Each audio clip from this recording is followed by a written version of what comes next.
praises of African gods and goddesses, and in the tradition of our ancestors, I'd like to say to all the people who's watching that we as African people acknowledge all the concept, north, south, east, west, the whole continent. We give acknowledgement to the ancestors and their idea of how they came into being. What sparked my interest for the love of Africa is my father. My father works on the dock in the Caribbean, a little small island in the Caribbean, Antigua. And he had a fight with a Nigerian. Well, whatever transpired, the Nigerian said to him, "You're not an African." So he came home and said to us, "A Nigerian says, we are not Africans.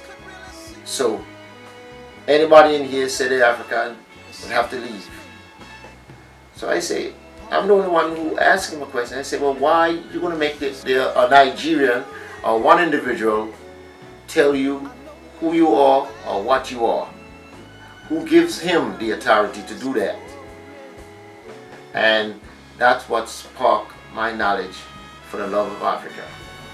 I came to the United States in '79, and I kind of lost it a little. But then I met this brother who invited me to one of the lectures at African Echoes. And that was about 30 years ago. And ever since that time, I've been going to lectures, be a part of the study group, met Professor Simmons, who raised me from the dead. When I tell people Professor Simmons raised me from the dead, they say, how can another human being raise you from the dead? Well, I said, Lazarus was dead. Jesus raised him from the dead, ain't it? So why can't Professor Simmons, who is knowledgeable in theology, African history, Caribbean history, history of the people in these United States, why can't he raise me from the dead? It's just a concept. It's just an idea. It doesn't mean that I was dead and then he raised me from the dead. It's just a concept. So I've been doing this for the past 25 years. And as you can see, if you think yourself as an African, you're going to have to spend some money, because the knowledge comes in the book forms. And you can't speak to people about, oh, come and do what I'm doing, and you not inform yourself. So you got to inform yourself, then speak to others so that you can spark their interest to come into the African knowledge, which is a knowledge of themselves anyway. I'm talking particularly black folks. So during the course of the time, we had the study group at Inuni's house.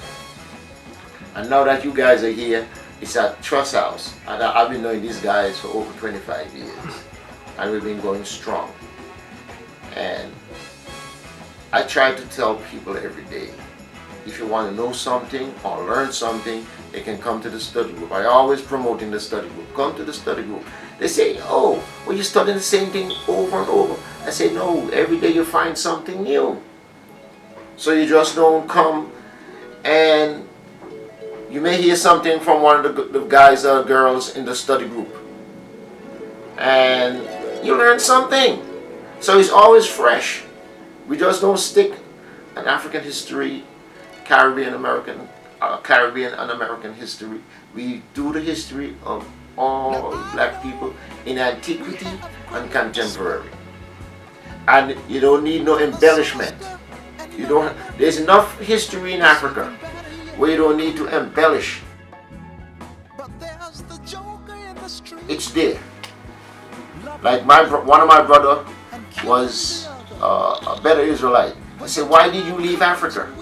There's enough religion in Africa where you could have stayed in Africa and use one of the belief system rather than coming out. It's enough information, enough of everything. You don't need to add or take away. It's enough there. That's what I keep telling people. Enough stuff is in Africa. You don't have to tell a lie or embellish.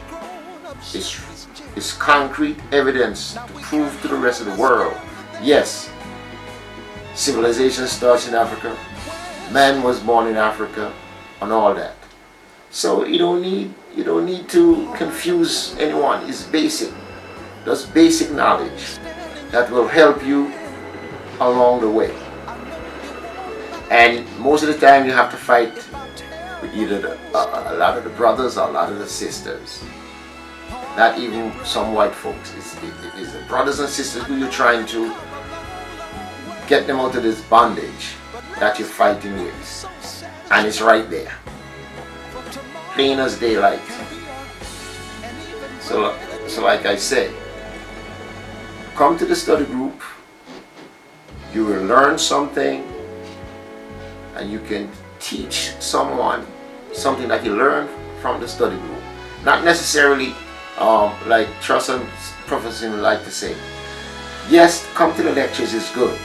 But when you come down and you conversate with the sisters and the brothers, you will learn a lot. For today and for tomorrow. Are we gonna stand around this town and let what others say come true? We're just good for nothing, they all figure. A boyish grown up shiftless jigger. Now we can't hardly stand for that.